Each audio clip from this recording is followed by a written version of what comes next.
What time is it? Game time! Boo!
Hey everybody, Detroit Love is running a little bit late, but guess what? You're watching another episode of the Super Game Room Dudes, your arcade and gaming podcast show, and tonight is a special event.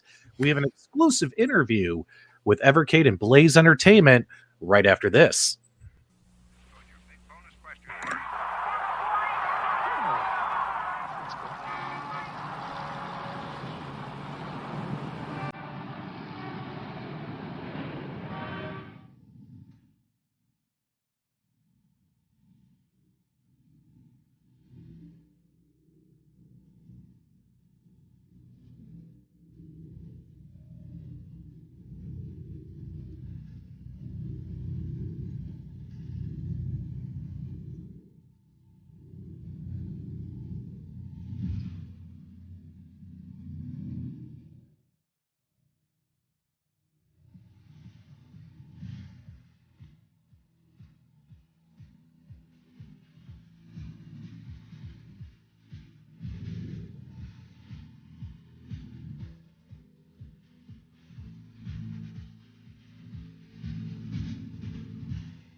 All right, guys, let's get fired up. Let's take it away. We're off to the races. Welcome to another episode of the Super Game Room Dudes, your arcade and gaming podcast show. I'm your host, Patrick, as always.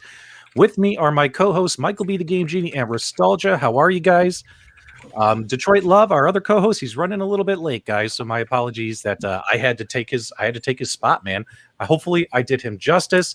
Do me a favor, everybody in the live chat, let's give a warm welcome and a big thank you to Andrew Byatt and Ryan from Blaze Entertainment. We're going to be talking this entire episode about the Evercade. We're going to talk about the history of the Evercade console, as well as the Evercade VS. And guess what, guys? If you stay tuned through the entire broadcast, I promise you, we're going to give some exclusive big reveals about what's coming soon with Evercade that you don't want to miss. I think it's going to melt your socks off. Andrew, Ryan, welcome to the show. How are you, gentlemen? Very well, thank you. Yeah, we're good. Yeah, thanks for having us on. Wonderful, wonderful. Do you guys want to tell people what you guys do for Blaze? Some of our audience might not be familiar what your roles and responsibilities are over there. So I'm the managing director, which is a bit of a British term, sort of CEO of Blaze. So I look after the show, really, make sure everything's happening. And Ryan, go on, you introduce yourself, right? Yeah, I'm the kind of project lead on the project. So anything with the development side of things or the technical side, and that falls under my remit. So wonderful. I'm a ones and zeros guy. Yeah, you were telling me that before we went live. I was like, Ryan, what do you do there? He goes, I'm the ones and zeros guy. which is pretty exciting. MichaelB The Game Genie happens to have an Evercade handheld console right in his hands, or I do. the handheld. Let's take a look at that bad boy. Guys, let me know in the live chat. Do you own an Evercade handheld console? You know PDubs has one. And guys, I'm trying to get all the carts. It's like Pokemon. I'm trying to collect them all. I've got 16 out of 20. I got 4 more to go. But it sounds like my wallet is going to be opened up for more Evercade products in the near future, especially with what Ryan, Andrew, and their teams have to discuss. Look at everyone in the chat saying they have one, they got one, they love it. Thanks so much for sharing, guys. We greatly, greatly appreciate it. Travis says he doesn't want one, but we have to sell him on it. Okay, okay. Well, we'll see if we can rise to the challenge there. So first off, Andrew, can you do us a favor? Can you tell us, whenever we've interviewed a lot of arcade and gaming companies on our podcast, and what I always say, and people, they tease me, what I always say is let's go on a journey of discovery. So just for a couple of minutes while we get into the groove here, can you tell us the history of Blaze Entertainment and the Evercade handheld console? Let's take us back to the beginning where you guys began, and then we'll pivot over to the super exciting Evercade VS. Take it away, my friend. Okay, yeah, thanks for that. Just to kind of potted history, I guess, of the company. So Blaze was actually a company that was making a load of product, distributing a load of product in Europe, kind of, I guess, up to in sort of 2000 to sort of 2015. And that product, that company was mainly a distribution company, a sales company. They did some kind of their own product and stuff, but that company went defunct at that point. And I kind of picked up Blaze around 2018, 2019, when we brought the company back. Essentially, we had the trademark. The Blaze trademarks. It's kind of a new company, completely new people from what was going on before. And when we got that started, we started doing some Atari kind of mini arcades and some handhelds and stuff. And I think when I joined the company, we were working on those. We started working on those products. But I think my aim was always to make something that was a bit less kind of one and done. And build something, because I think we're seeing so much product coming out, which was, it's great product, but it's kind of like more about desk toys, or it's more about kind of a short-term kind of, entertainment. Whereas we wanted to build something that was a little bit more, had a bit more longevity. And so when we picked up the Evercade, we thought, as an idea, well, how can we deliver like an expanding range of product? Mm-hmm. So we thought the natural place to start really was a handheld. I think at that point it was a kind of a nice feeling of having a cartridge, and a small cartridge that goes in the back of a console, and it felt like a handheld was the right thing to do. So we started up with the idea that if we can make a modular system of carts and then build on a hardware. But I think when we released the product, I think we all kind of held our breaths and didn't know whether a purely physical product would work in sort of 2020 when we got it out. And I think it worked incredibly well. And part of what you were saying about, people do say, well, why can't I get the carts? There's shortages, or I can't get it here, I can't get it, which is the thing. But I think when we first released the product, I think we kind of thought, right, well, we're going to sell one console, and we're going to sell maybe 3 or 4 carts per console as like an attach rate, which is kind of how you look at these things. But it's just been so much higher, so people just want to collect all the cartridges. So I think when we first released it, we hadn't ordered enough cartridges, so we had to kind of quickly fulfill, get more orders into the factory and produce that stuff. And it kind of sells through really quickly, and there is this kind of Pokemon collect them all type of thing going on. I think part of it is the price as well. They're not, extremely expensive. No, not at all. And so I think people feel like, well, if they get them, one a month, it kind of, or 2 a month kind of thing, they're not spending the earth to get a load of content. I think that's come into it. But we worked really hard to try and get a real read on how many carts people need per console. I think that's really important. And then to build their collections up, and we're trying to kind of ramp up that volume in production. I'm not sure if people are aware of all the different models we've got, but there's I think 20 is it 20, Ryan, that have all been announced now? I think we're at 20 carts right now. Yeah. With five on to be announced very soon. Yeah, so we've got a load to be announced, which we can sort of talk about a little bit. But it's that kind of keeping. I think people also thought at the beginning, would this be like release a thing and then it will be done, and there'll be no further support. And I think we've kind of proven that there's lots of support and lots going on, and it's really hopefully interesting for people to keep adding to. We were when we launched the whole thing, we said, right, well, we need to have a good amount of content at the beginning, so we made sure there was 10 cartridges at launch to kind of show people that we could do it, and there would be a load of stuff for them to get into and enjoy. But it's kind of grown on from there, and going all sorts of directions now. Interesting, you just showed the Indie Hero stuff. I think that was another learning in all this. When we started the project, we were like, right, well, we're going to go and sign Atari and Interplay and Namco Bandai and Bandai Namco and the Namco Museum, product, and we'll get those big names into this. And then we also looked at some other stuff. So we spoke to Megacat Studios about their games, which was kind of new indie product, which was built for new games for old systems, really. And actually, those casts have been really exciting for people as well. So just kind of to discover something new. So it's not just about the stuff people know; it's also about hidden gems. That's a big part of what we're doing, and that people seem to really enjoy those carts. Yeah. The carts are a lot of fun, and they're priced really, really well. You could find a lot of these on Amazon for about $20 a cartridge, which is a pretty good deal. That's the kind of recommended retail price, $20. Yeah. Yep. Now, Michael B, you did a fantastic review of the Evercade handheld console. It's been a few months, and you have a huge console gaming background. Like your channel was built on console gaming.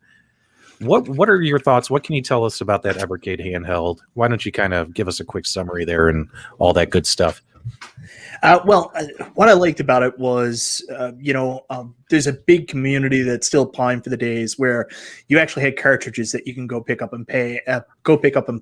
And we're moving so far away from that. Even now, if you have a modern system and you pick up the disc version of the game, it's not really the game. It's really just a download disc. So the idea of having a physical game isn't really there anymore. So that's what piqued my interest so much about this, was all the games came in these cartridges. So collectors like myself, we've had times where we've had walls upon walls of games and shelves out there.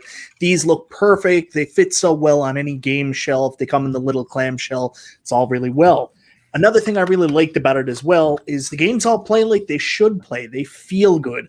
I was very nervous when I first saw this console, especially about the D-pad, because I had seen so many other D-pads with plates like this. And for controlling games, like especially retro games, your movements have to be so precise. I was very nervous about it, but the controls, everything works so well. I was very happy with it. And I'm going off track here now, but before I even ever got this and got in touch with the guys from Evercade and they sent this out for a review, I had so many friends that were retro collectors that reached out to me and they were like, you got to get the Evercade. You got to get the Evercade. And there's a huge underground swell here in North America of people that are all in on the Evercade. Like they get every single game. They're completely addicted to it. And after experiencing it for a little while, I can certainly see why. Beautiful. I think that was a pretty good summary. Ryan, do you think Michael B did a good job summing that up? Yeah, no, absolutely. He did a better job than Steve did when he did his. Yeah, Steven's Evercade review was just terrible, wasn't it, Restalgia? Oh, it's the worst. Oh, we're just teasing you, buddy. I'm sorry, guys. That's okay. I do my best. Good. All right, guys. Now, I noticed you guys have been asking questions in the live chat, guys. We've been taking them down. We're going to try and get your questions answered here throughout the broadcast. Now that we kind of talked about the history of the Evercade and as well as that awesome handheld, go ahead, Michael B. I just wanted to throw one other thing I forgot to say in there. One of the other features that I thought was really, really cool and I was really excited about, which is going to lead into the conversation we're having here today, and I mentioned this in my review, is when I plugged it in and just played it on the TV using this as a controller, I was so impressed with how well that worked. Like, that was probably my favorite thing. I got this because I was like, I'm dying to have a new retro handheld, but I had just as much fun playing this on my TV, and it worked really well. So sorry, I just wanted to throw that in there. Well, it's quite funny you mentioned that, actually. Sorry to interrupt. Go ahead. I actually joined the company about a month after the handheld released, and I think one of the first things that Andrew was really proud about was that D-pad. So you've got a bit of a lovely relationship with the D-pad, don't you, Andrew? that I remember sitting in the factory, and we had like so many variants of that, and trying to get it right. It was too proud, or it was too, it didn't move quite right, and it took a long time to get that into a handheld, because my favorite D-pad was kind of Saturn or Mega Drive was kind of my favorite D-pad as a kid. So I think I took that into this product. And I don't know, there's so many kind of just cross D-pads that just didn't have the right movement, or they're just too, you don't get that engagement, whereas I felt like we kind of nailed it with that. So I was pretty pleased with that. Very, very good. So, okay, guys. So here's what we're going to do. It's time for the main event. It's time to talk about what you all tuned in to watch, and that is the Evercade VS. Big news announced by Blaze. Now, before we get into it, let's kind of show you a little bit about what the Evercade VS is all about.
Very cool. Guys in the live chat, let me know what you think of what you saw from that awesome hype trailer for the Evercade VS. I want your honest feedback in the live chat for these guys. Also, start asking your questions. Restalgia's been trying to keep track of them. We're going to try and get as many of your questions answered as we possibly can. Obviously, there might be some information that Andrew and Ryan can't release yet, due to contracts, behind the scenes stuff, licensing, all that kind of stuff. But we do have a couple of big reveals we're going to give towards the end of the interview. You guys definitely don't want to miss those big reveals. So for starters, let's ask Andrew. Andrew, you guys had this awesome, successful handheld, and now you're coming out with a console. What made you guys decide to go the console route? Tell us how this project started.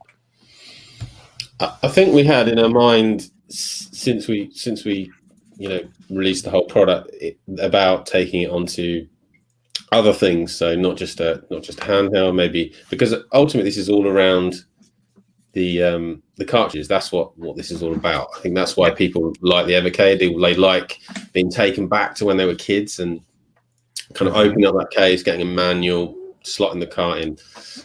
So I think that's the basis for all of it. Really a nice experience and being so nostalgic with cartridges.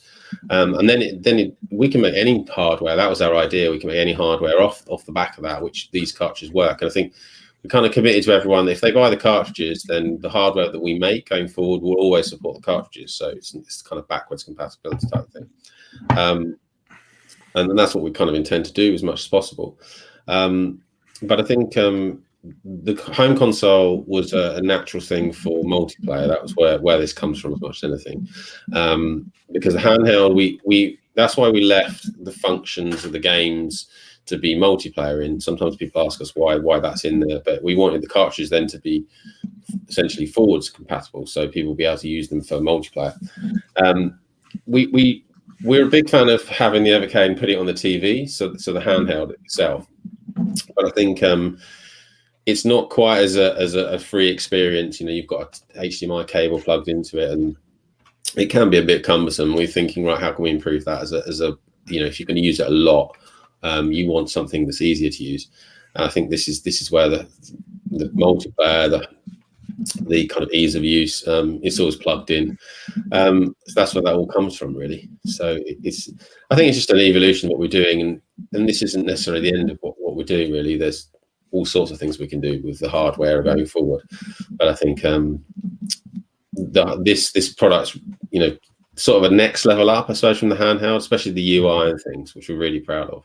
Oh yeah, we're going to show off that UI in just a minute, but going along with these photos, a couple questions from our live chat. So we had a question from forgive me if I pronounce your name incorrectly, Monir. He said, what inspired the color scheme for the consoles, the red and white? What inspired the color scheme? That one's for you, Andrew. Yeah, I mean, kind of, I suppose we actually had a lot of thought about this. We wanted it to be distinct, so distinct yet retro. So like, when I've seen lots of photos actually of the handheld in particular surrounded by other handhelds, retro handhelds, and actually it does stand out, and that's one of the things we wanted to do. So people would, because there's so much generic stuff around where it's just generic colors and generic feel. We wanted it to have an identity, so we wanted to stand out. So white was key for that, and then we brought in the red, and it has have a bit of kind of Famicom inspiration there. And we did have the initial. Funnily enough, somewhere around the office, there's the first samples that we did try and get that, instead of white, we tried to get that kind of like off-white, kind of yellowy feel for the very retro, kind of like a light grey and things, but it didn't work so well, so we ended up just reverting to white because it looks nice and clean and stuff. I know. Yeah. Sorry, I was just saying. I know Restalgia came up with his own color scheme in his last video, I think.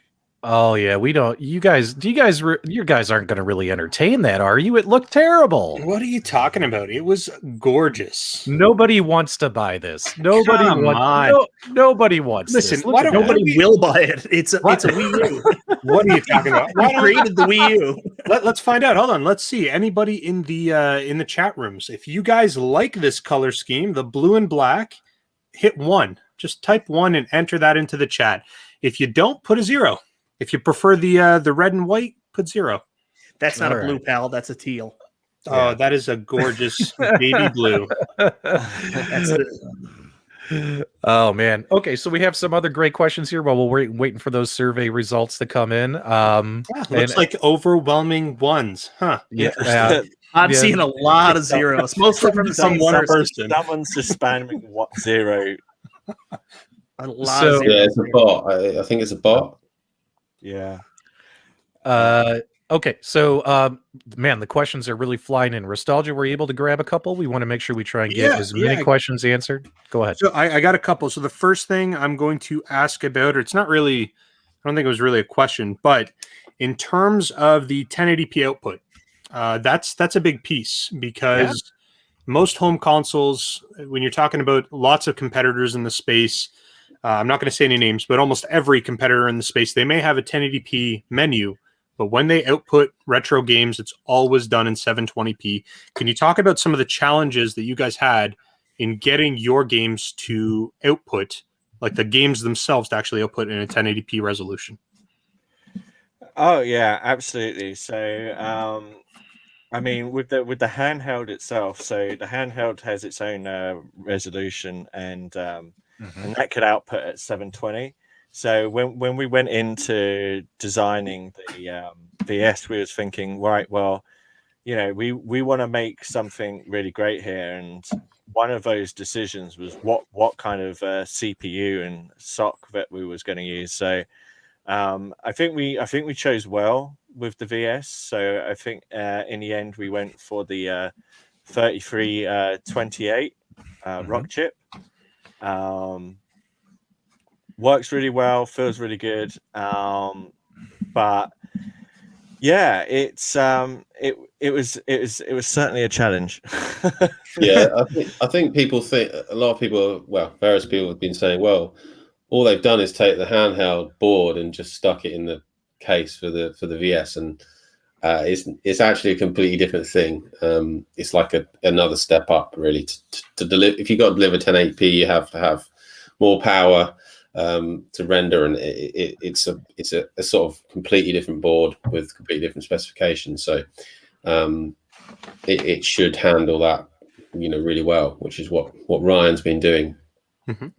Now you guys are talking about obviously the board that's going into the VS is going to be it's the RK3328 Ryan had just said. How powerful is that? What can we expect in terms of the generation of games that this thing could potentially entertain us with? Like, what can we expect for you guys to provide to us, let's say, outside of the 8 and 16-bit era style games? Well, I think we obviously we can't say them by name in our promotional materials, but obviously we have the PlayStation, which is 32-bit, and we're also looking at other 32-bit consoles. I know where you're going. But we'll leave that one at that. But I guess the other major thing was the arcade, right? So if we are going to do arcade, then that's something that we really want to try and make right. Very nice. So when it comes to systems like PlayStation, Dreamcast, technologically, is it going to be possible to have those games run on this platform? Just from a technical perspective, not saying they're coming or anything. Yeah, absolutely. Guys want to. Yeah, a lot of people. A lot of people that use the handheld are pretty aware of the emulation scene and know what runs and what doesn't run. So we want to try and push that boundary. So very nice. I think with emulation, I think people, you can. It's kind of the balance between accuracy, and performance, and trying to meet that. And I think you can have really low accuracy and get it working, but I think then you don't have a great output. You have to find that balance of something that runs just right, and not try and push the boundaries too far. But I think there's lots of optimizations you can do in all this, and trying to make things work as well as possible. So I think our challenge is to try and kind of get the most out of our hardware without people picking up the game and it not feeling right. So that's kind of where we're kind of drawing our line. Very cool. Restalgia, what other questions do we have in the live chat from folks? We want to try and get some of those in. I got lots. So another person was talking about a global distribution plan. And I think what they were trying to get at, they currently live in Ireland. Is there any chance that they're going to be able to have access to this? And outside of Ireland, is it kind of like Europe and North America markets? Or are you guys kind of spreading out and shooting it to multiple different countries? What's the plan for sale there? Yeah, I mean, that's I think, to be honest, the whole COVID situation kind of put pay to a lot of where people trying the console, perhaps in various retailers. So we've had some good coverage, but like getting into store rather than getting online has been fine, and we've done most of our business through online in this period, like everyone else. But getting into stores until they open up, we're sort of starting to see that across lots of markets and territories. We're starting to see people opening up and now being really interested in this. I think hopefully as we go through the year, we've just signed a couple of new distribution partners. Most of our business so far has been Europe and North America, but we do, we want to do more in various places. There's always, with licensing, there's always challenges on which territories you get.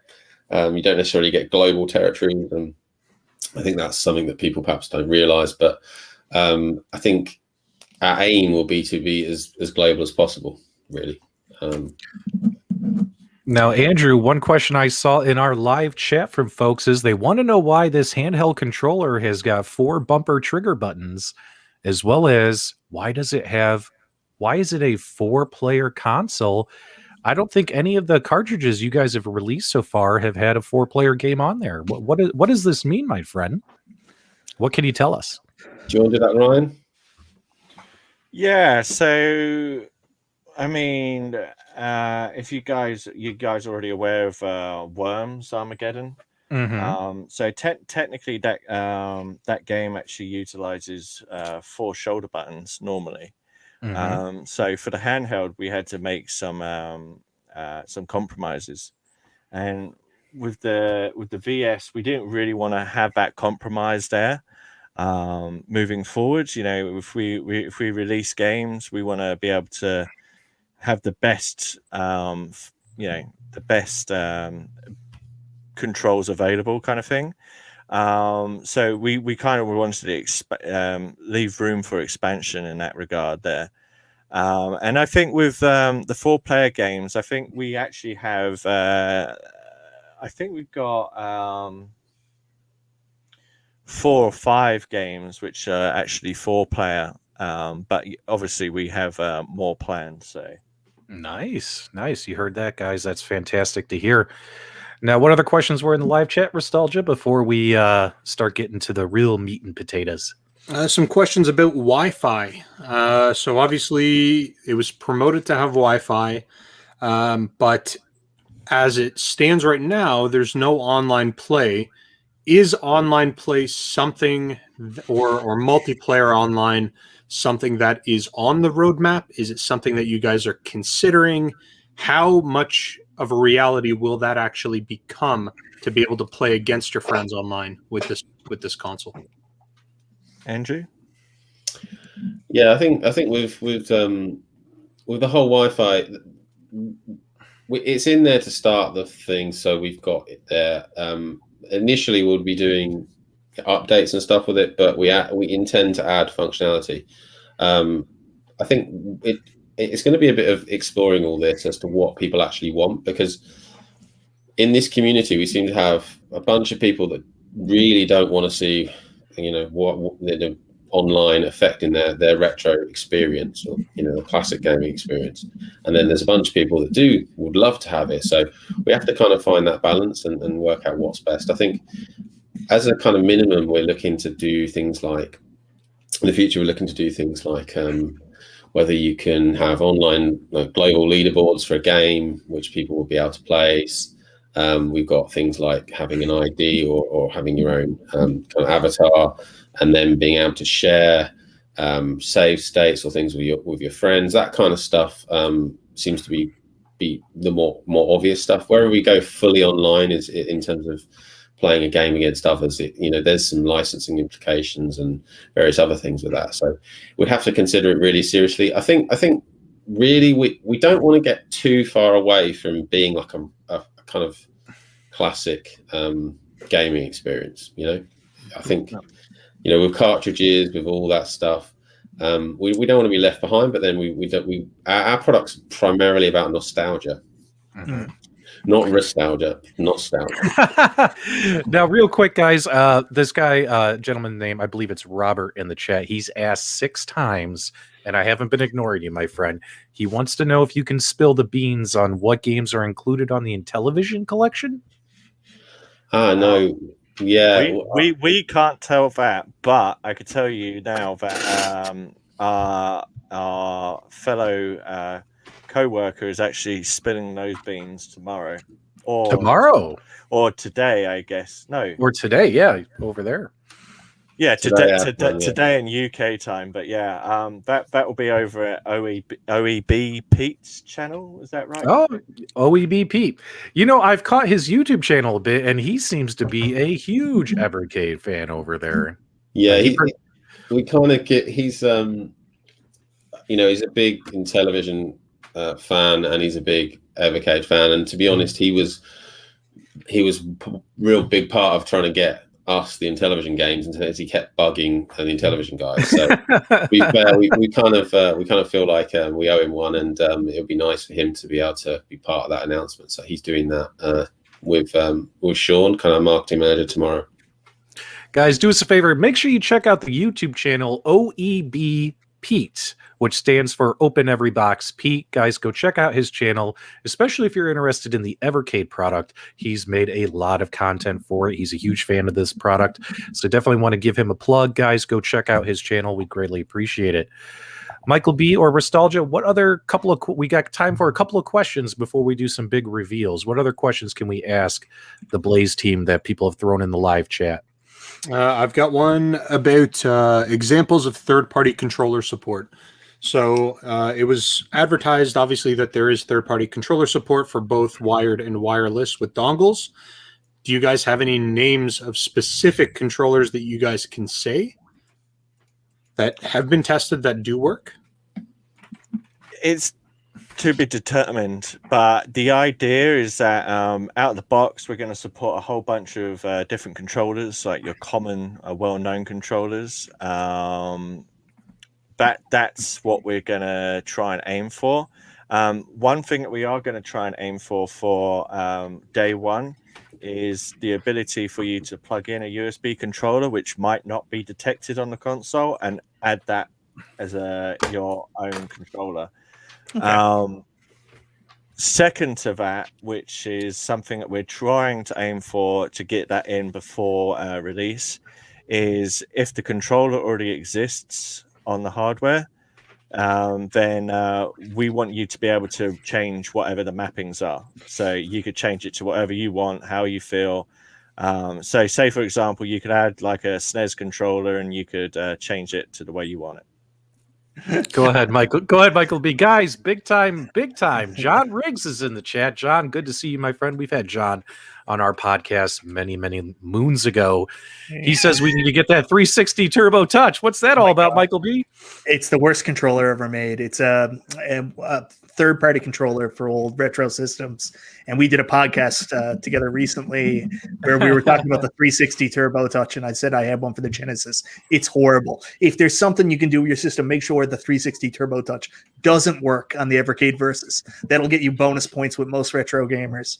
But someone else mentioned here in the comments, I think it's Shoeshine, the 8-bit controller. A lot of people are already playing like retro consoles, like the NES Classic. I don't know, Restalgia, if you've ever heard of that, but these retro consoles. And what 8-bit did was they released a line of controllers that had these wireless dongles, 2.4 hertz, that actually plug right into the systems. Everybody loves them. If you guys could work with 8-bit, I'm sure the whole retro community would be very happy about that.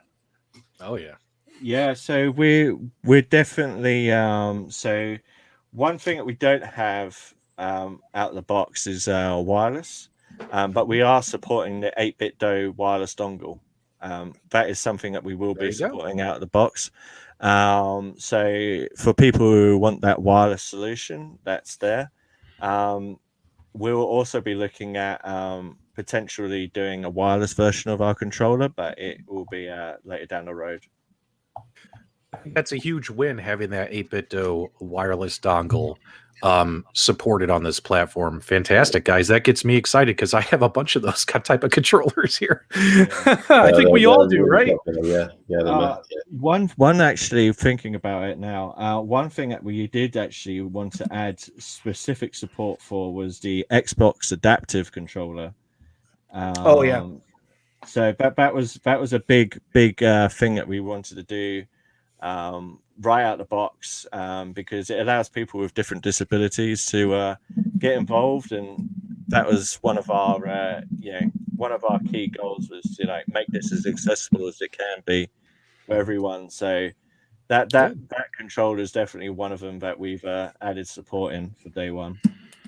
Go ahead, I actually work with people with disabilities in my professional career, so that touches my heart. So good job, guys. That is a really nice touch.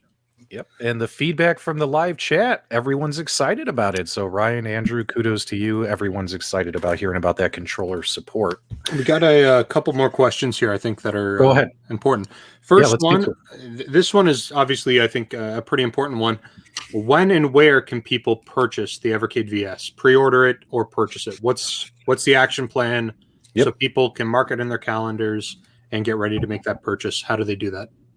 So we're opening we'll open pre-orders at the end of May, so around the 28th of May.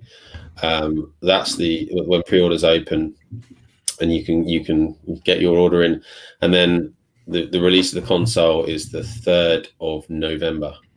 So we've got a bunch of things to announce in between. In fact, between now and the 28th, we've got another 5 cartridges to announce. Which are kind of on the roadmap. There's those 5 which are all going to be released this year. So kind of we're getting ready for that. There's a lot of new content. And do they do that pre-order on your website, or is there another place? No, it should be available everywhere to pre-order regular retailers. Really, I think Amazon, yeah, Walmart. Typically, Best Buy in the US, Best Buy and Amazon.com. Should have it set up and ready to go. It should be a big launch for us, so we put a lot of effort in there, and then across Europe there's lots of retailers which will be carrying it. Now we do have to ask this question, and again, this is because of world events. In our arcade and gaming world, a lot of consoles, a lot of arcade machines, a lot of parts, a lot of stuff is running really, really behind. Are you expecting any kind of supply shortages or any kind of hiccups along the way? Or you guys feel confident you'll make that November date? Or did you pick that November date to give yourself ample time, ample buffer time? Because a lot of folks in the live chat are asking that. Is there going to be any kind of issues with delivering the product due to what's going on in the world? So with that whole subject, 100%, it's a thing. It's like it is a real problem for electronics companies and other, all sorts of materials are running short, as everyone's kind of seeing. And we certainly had an impact on that. With the VS, what we've done is about a month ago, we started purchasing things like flash, RAM, the CPU. So we've actually purchased a volume of that. So a substantial volume of that ready for this period, because those were the parts we were worried about, essentially. You don't have to worry so much about various other parts, but they're kind of the key components. So we put a load of money down there, and that kind of secures the VS components up to a certain volume. So it really depends on what the demand's like for the console. So if we get huge demand, and we'll have to be looking around for those components and trying to fulfill that demand. But we know like our base forecast is there, so hopefully we'll be going, oh my god, we've got too many orders. But I think you can be rest assured that we've kind of, based on what we know with the handheld and based on what we know about our audience, we'll try to make sure that this is going to come in on time as well as possible. I think it's funny because last year when we tried to release the Evercade in March last year originally, and then we ended up releasing it in May. So that was pretty much bang smack in the middle of the start of COVID. So I was really agonizing over being a couple of months late, really. So we're hopefully not a company that really lets stuff slide too much. And there's a reputation in retro to have a lot of that going on, and it's not good. We're trying to be better than that, really. So hopefully we'll with world of you can't control everything, but we're trying to control all the things we can. That's basically the message. Okay. Now a lot of folks have been asking about why is there dual cartridge slots on this machine. So there's one of the cool reasons has to deal with the new user interface. So I'm going to pull up some images of what the user interface here on the Evercade VS is going to look like. And Andrew or Ryan, if you guys want to tell us why there's dual cartridge slots and also how that plays into the user interface, I think that'd be great. I think why not would be the first. Why not, right? Why not? Yeah, why not? I mean, I think two's probably. We could have had six, but I don't know where you go with this, how far you take it. But no, two was size matters, right, Andrew? Yeah, exactly. That's Yeah. what you've always been telling me. Bigger is better, right? Two of everything. No, I mean generally, when we go into this, when you put in a cartridge, I mean, there's a bit of a convenience thing with it. So obviously you've got two to play with, you can put in straight away. So we're all, being lazy, sitting on the sofa, and we want to just pop those two, and then we've got a load of choice for our game selection. But I think one of the things that when I looked at kind of the other mini consoles, so the first party stuff, you're getting 40 games up on screen, or 35, 25 games, or whatever it was, depending on the console. And I think people are kind of used to seeing a lot of games selection on screen. So we wanted to deliver that as well. So we, if you put in, I mean, the biggest selection is putting in Atari 1 and 2, where you're going to get 40 titles on the screen. But you might be putting in 10 and 10, and you've got a nice selection of 20 titles. So if you see what I mean, we wanted to give you a similar experience. People are used to seeing that now, so that was part of it. But I just think it's cool. We've started experimenting with the console, and we get to put in one cart, and you put in another cart, and then they all pop up on the screen, which is great. And you see all those beautiful covers, and then actually you put in a different combination of carts, and it gives you a completely different visual experience. And you keep doing that, and you see all these different visuals coming together in different ways, and then you can sort them in different ways.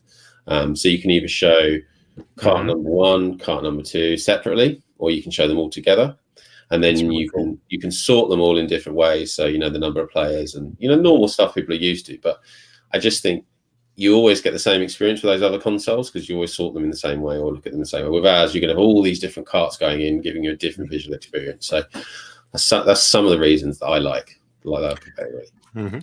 Guys, let me know in the live chat real quick before Restalgia asks the next question. What do you guys think of the screenshots here of the user interface? Do you guys think it looks slick? Does it look modern? Does it look cool?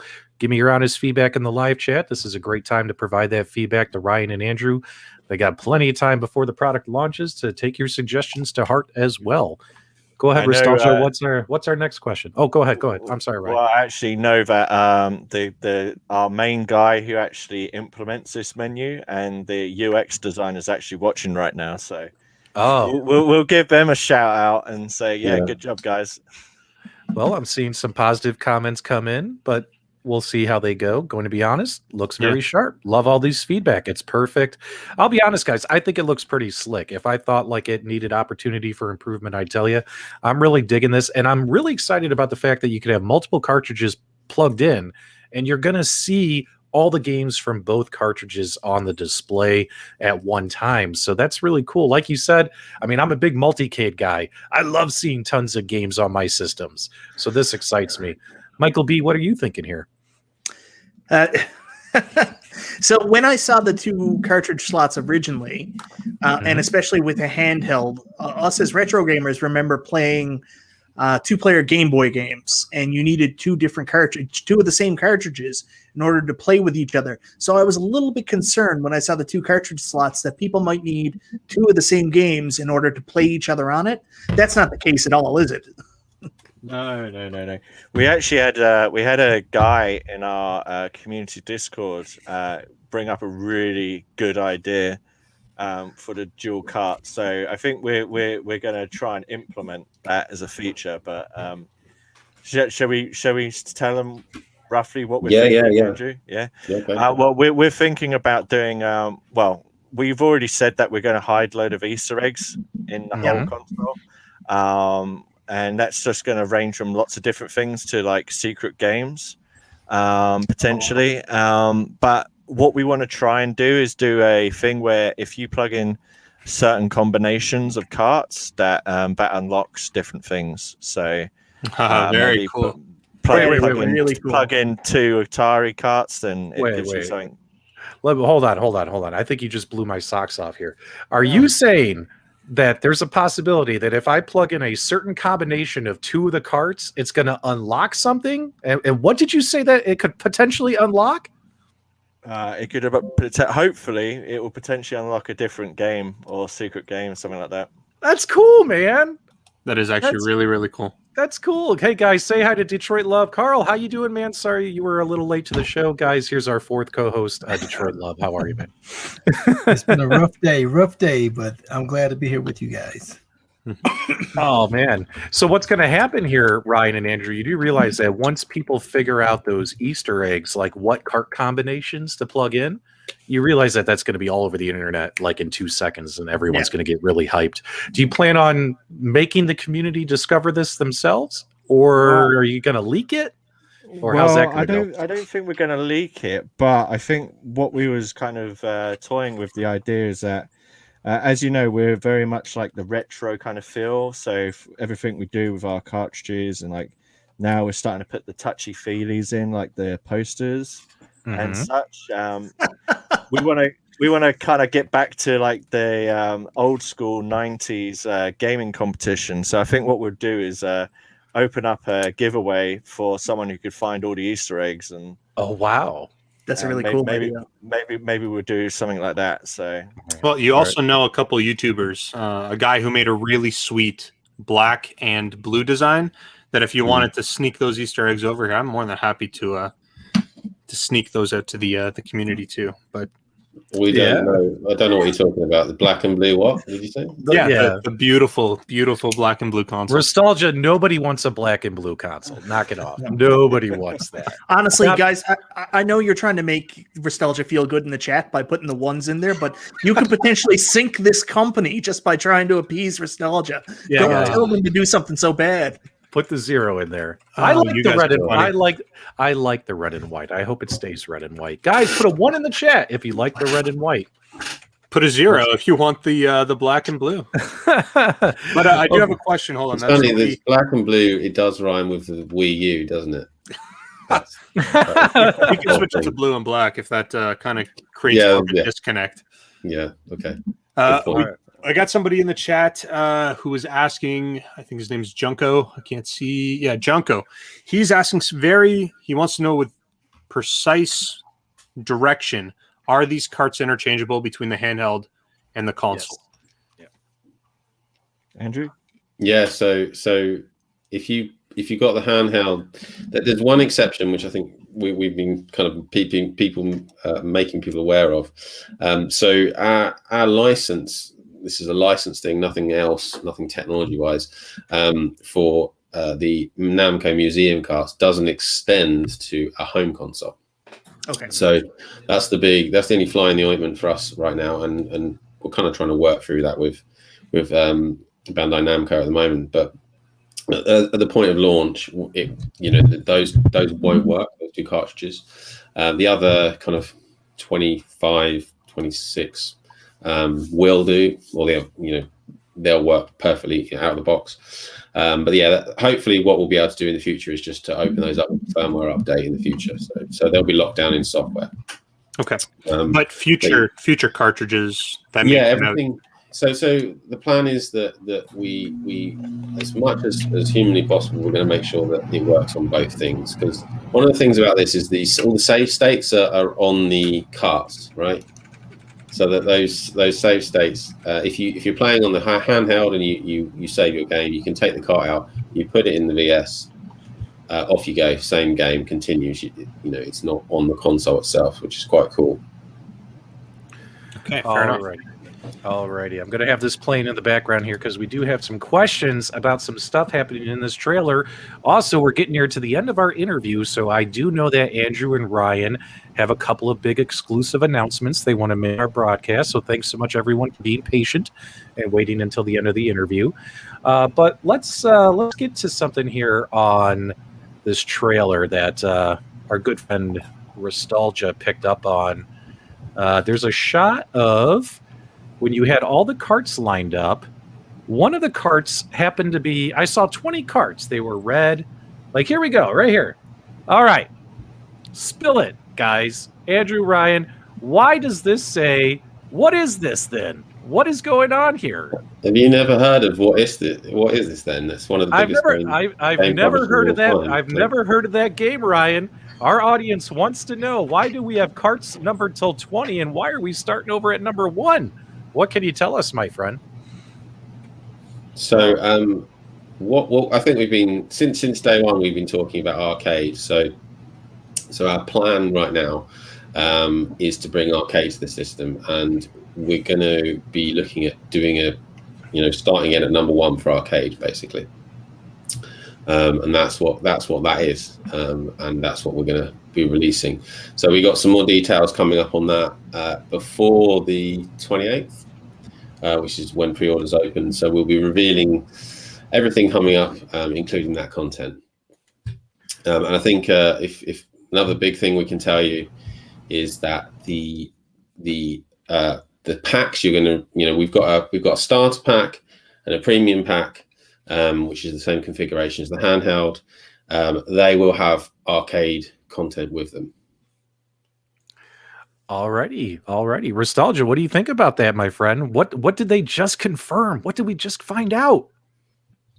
It sounds like we might be getting some arcade titles. Arcade titles are coming to the Evercade VS, and it sounds like we're going to have to keep our eyes out for the purple clamshells, a whole new collection of games, arcade ROMs running on the system. Detroit Love, you love your arcade games, don't you, my friend? You know, you didn't even have my attention at all until you said that. Now, you're not able to spill any kind of what games they're going to be or anything like that, are you guys? Not yet? Not until... I don't want to be murdered at this point. I think our marketing guy will probably hit us. Yeah, Sean will be pretty upset. It's 2 a.m. here. I'm a bit delirious, so I want to keep it in. Well, hold on. Can marketing get mad if your marketing team accidentally left an Easter egg in your own trailer? Yeah, well, that's their fault, Okay, well then I think we can talk about that, can't we? Maybe we can get some confirmation on this. So, PDubs, if you want to move along to where they are displaying a bunch of the titles, I'll try and find it, my friend. I'll try and find it. Is it right here? Up. I don't remember exactly where the timestamp is. It's probably somewhere around there. But yeah, so one of the things that I noticed when you guys were showing off all the different games was Double Dragon. And what caught my eye is that there was the flashing insert coin feature along the top of the gameplay. So obviously no console Double Dragon ever had that. No console, any game ever had the insert coin, as far as I can recall. So is it fair to say that that is a confirmed title coming to the Evercade VS? We are 100% or 99% going to get Double Dragon arcade version. I don't know who put that in there. They're in big trouble, to be honest. We're gonna have to, you guys saw it. It said Double Dragon, and what gave it away was it said insert coin, and that just kind of spilled the beans for Eagle Eyes Restalgia. But then again, maybe they just put the wrong game on here. We're in big trouble. We're gonna have to have a look at that. So we can neither confirm or deny such things. That is not a console ROM right there. Very, very cool. Now, is there anything else you wanted to give away or reveal for everyone regarding this upcoming Evercade VS console? Ryan or Andrew, is there anything else you wanted to let the community know about? I guess one thing actually, which we haven't really mentioned before, is that the new UI for the console, that's not actually just coming out for the console, it's also coming for the handheld. You guys are going to do a firmware update for the handheld? Yeah. So the handheld will have the new menu system, and along with the new menu system, there'll be a whole bunch of new emulation features, which a lot of people have been asking for. Notably like scan lines and pixel perfect, so integer scaling, stuff like that. So nice. We're definitely not forgetting about the handheld owners.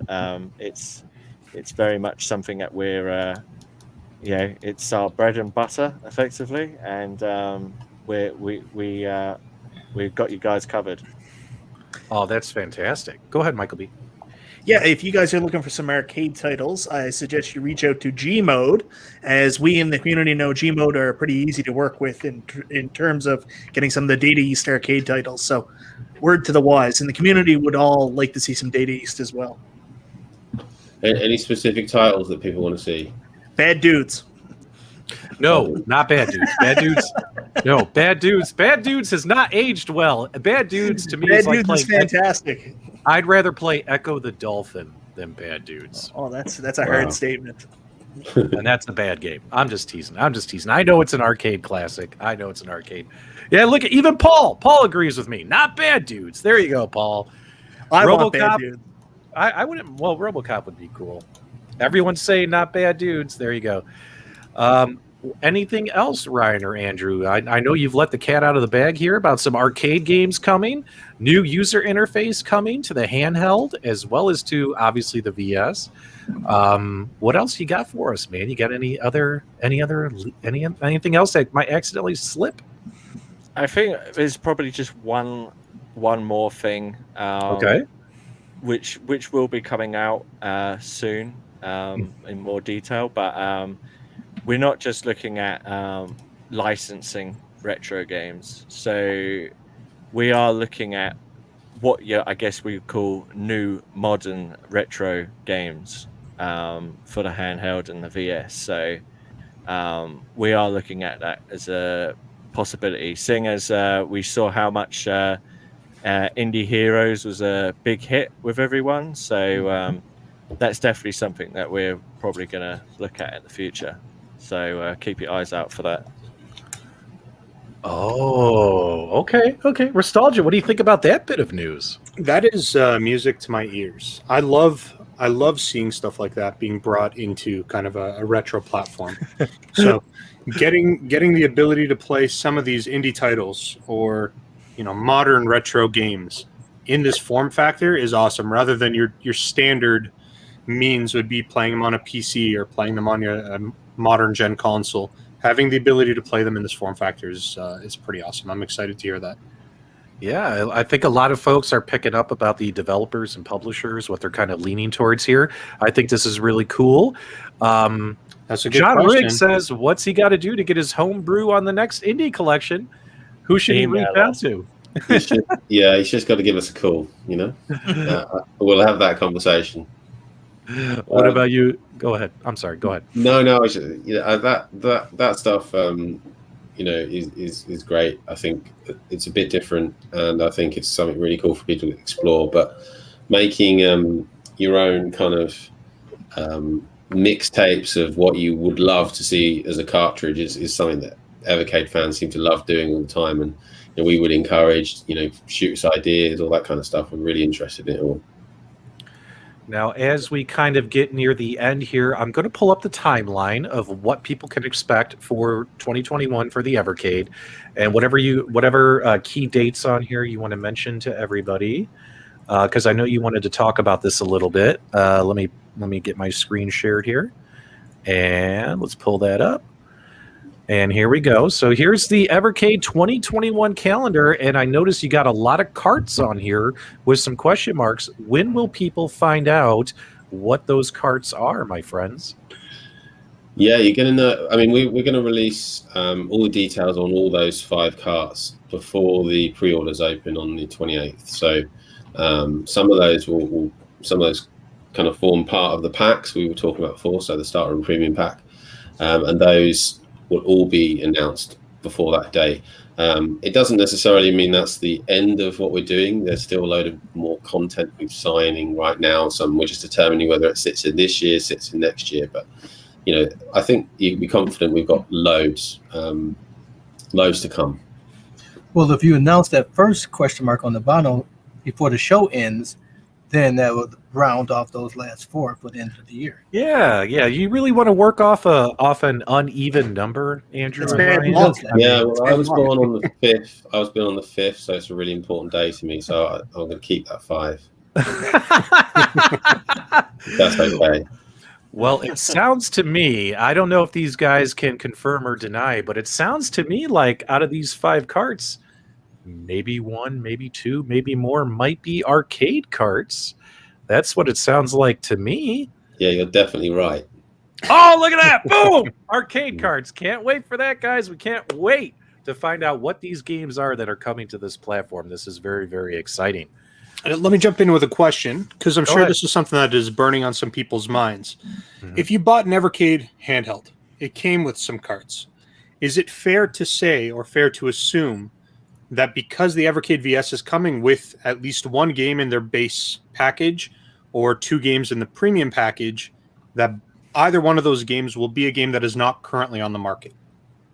Yeah, 100%. You won't be buying the same games twice with these packs. So you're not the ones that come with the packs are new, basically. They're not going to be existing already, available already. So no one's going to have to buy them twice.